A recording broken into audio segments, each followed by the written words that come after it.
initiated rumors that were getting kicked around that he got into a fight in the Hmm. clubhouse.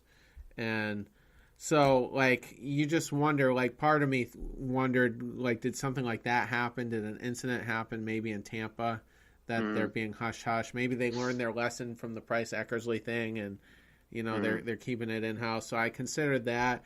I considered, did he fail for steroids? And they just it hasn't been Hmm. announced yet, but I'm like, could that be it? And it really wasn't. I mean, he was hitting 165 for the month of May. His OBP was exactly 200, and I mean Mookie's batting average is like 350 or something like that. Mookie's average is 150 points better than Hanley's OBP, so that has to tell you that he's having a terrible month. But I was just trying to make sense of it, and I really thought it was a Dombrowski thing because why would Alex Cora still be putting him in the middle of the lineup, or towards the top, I should say, in the 2 or 3 hole.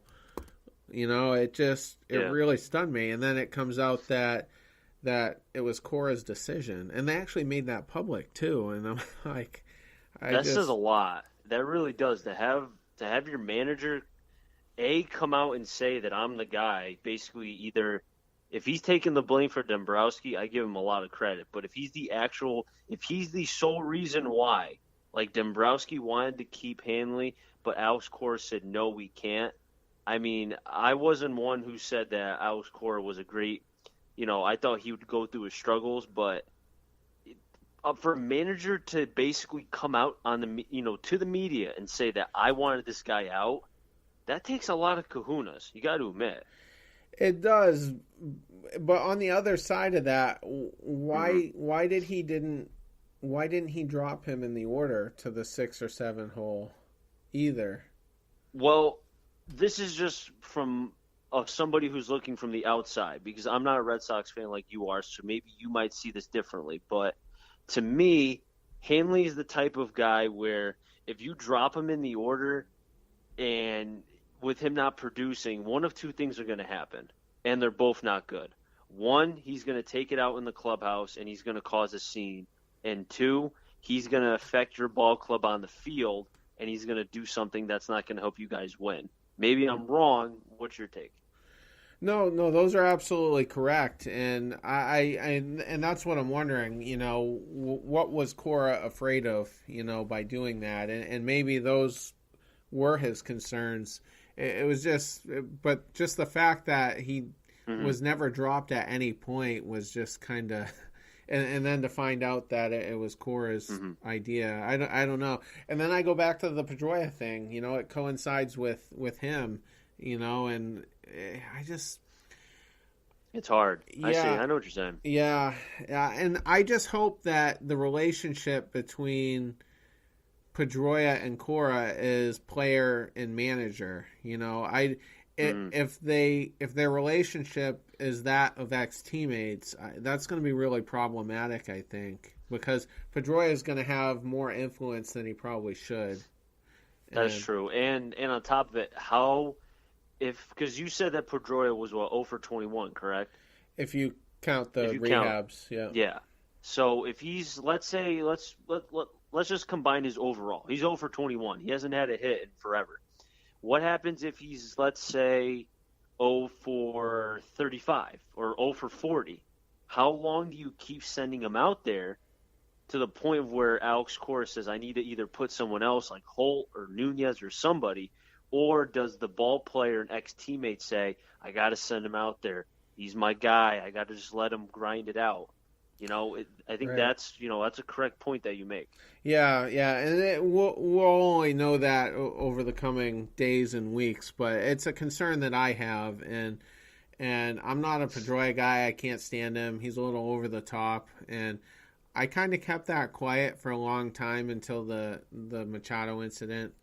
Um, I think if David Ortiz was still on the team playing and 15 feet from Pedroia that day, that situation doesn't happen. But I just I didn't like it, and so from then on, I've been a lot more vocal about it.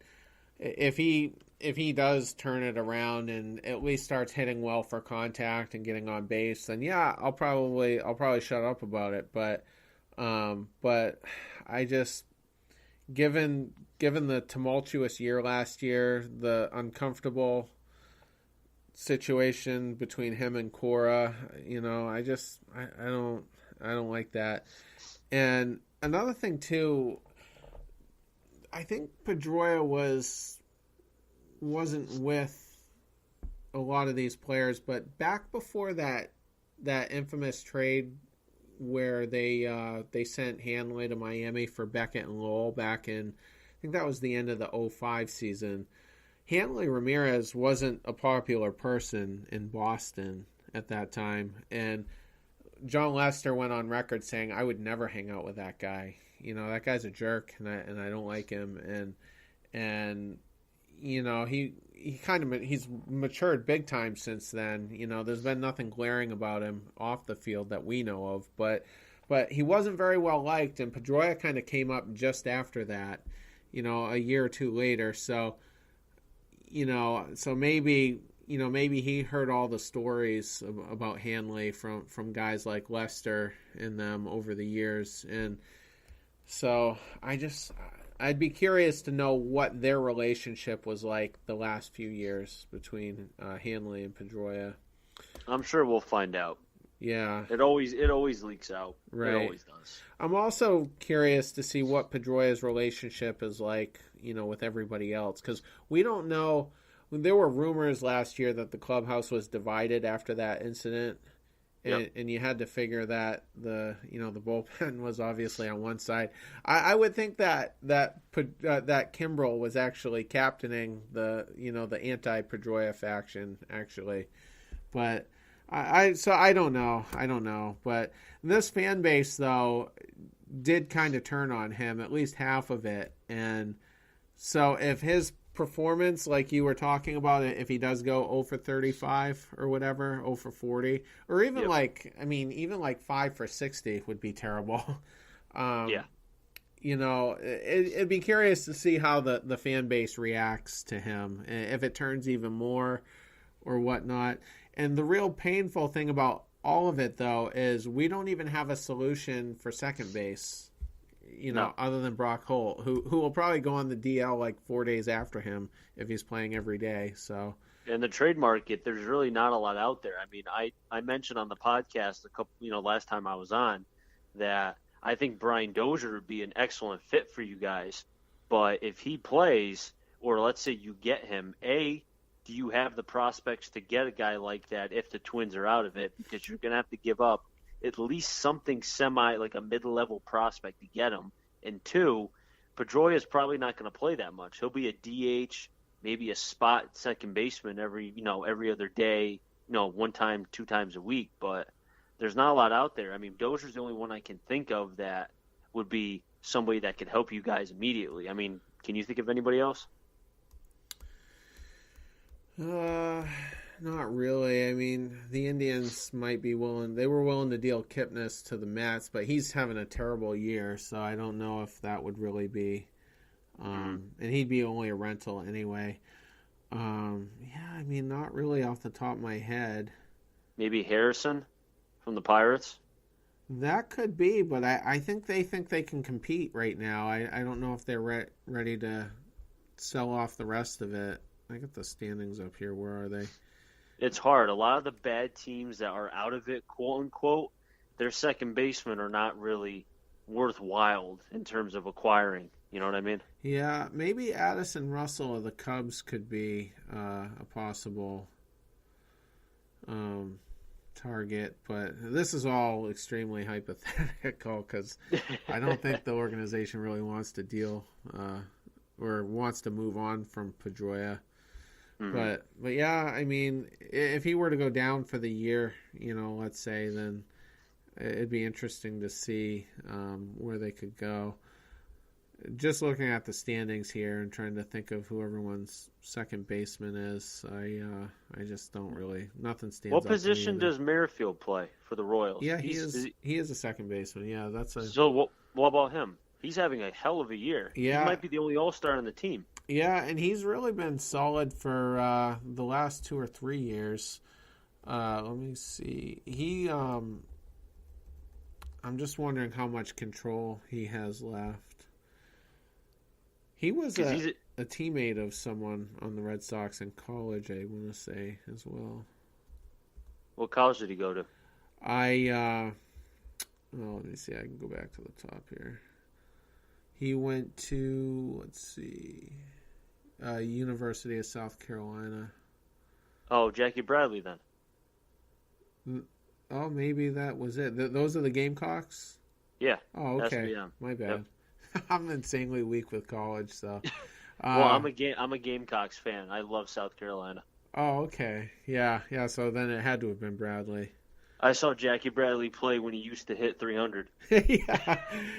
When he had a spring. I think it was coming into either 2012 or 2013. He was just out of his mind in spring training, which I now know is a curse, and like to never promote that guy, whoever that is.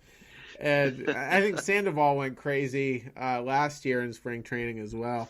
But he was just out of his mind. So you know those like Chuck Norris jokes that get kicked around the internet? Yep. Well, for a whole show they were doing that, but with Jackie Bradley, and it was funny. And then he comes off, he's just a complete bust, and yeah. Although I wonder if he really did, because now I got his contract situation up. Merrifield, I think he's not even a free agent till 2023. The only problem is the prospects again. Yeah, you traded all that wealth to get certain guys. That's exactly it. Yeah. Yeah, you were really better off getting a rental. So Dozier probably. So if you want to get a long-term piece, Merrifield. If you want a guy who's going to be a free agent after this year, you get Dozier. Okay. But the other thing too is, oh wow, Minnesota's 6 games under 500. That's why I kept saying Dozier. Yeah. He's the one piece that the Red Sox want to win now. It would not shock me, and I'm hoping I'm right, that they get Dozier or they're rumored to get him.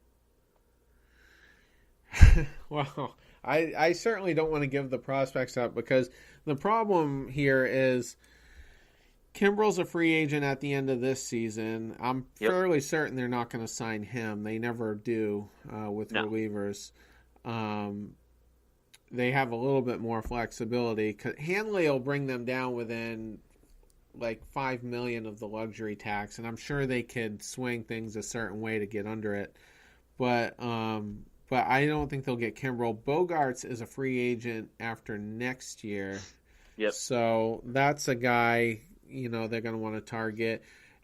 In that same free agency period is also Rick Porcello and Chris Sale. And Pomeranz too, right? I think Pomeranz is after this year. Okay. Yeah. He'll be cheap anyway, I feel like. I mean, he'll get an Alex Cobb, type contract, just a 2 or 3 year deal. But I mean, he's been a dumpster fire anyway. But yeah, so Kimbrel, Sale, Porcello, I'm missing. Oh, Bogarts. So that's 4 just within the next 2 years, and then after 2020 is Mookie Betts, and I just giving up prospects right now is just, it's tough. Yeah, he's already decimated the whole system basically.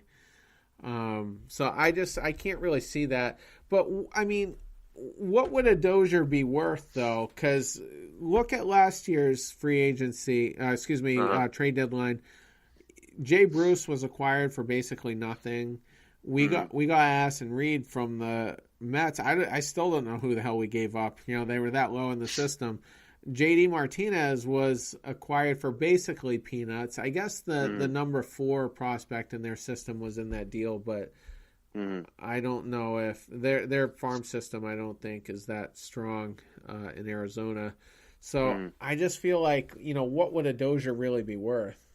Well, okay, I'm going to compare what Dozier could bring